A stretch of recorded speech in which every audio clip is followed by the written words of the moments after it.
So now we're going to continue our discussions with rational expressions, but they're going to be in application type problems. So the first thing we're going to talk about are proportions.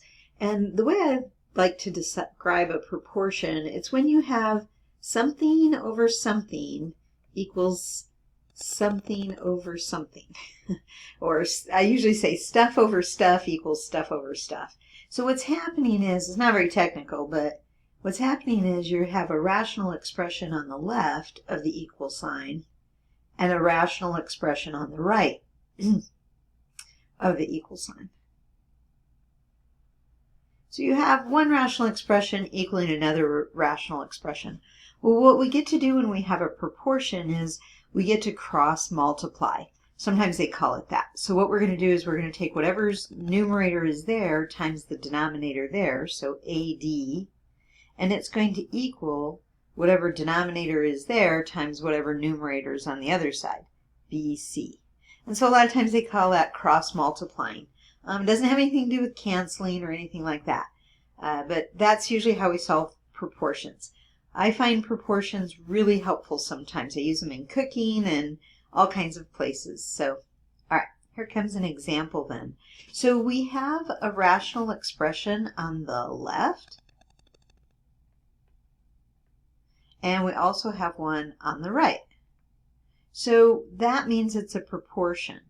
Now, in section 7.4, when we were solving rational equations, you might have seen something that looked like a proportion, but I don't think we actually had any proportions. So this one's a proportion though. So we get to multiply y times 8, and that's going to equal the other way. Okay, so we have y times 8, which I wouldn't write it that way normally, but I'll write it that way this time. And then y plus 55 times 3. And those two products are equal to each other. So you'll get used to doing it. Remember, multiplication is commutative, so I can write 8y, and for that matter, I can write 3 times y plus 55 if I want.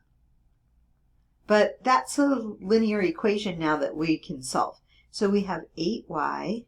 We're going to distribute the 3, so that's 3y plus 165, I think.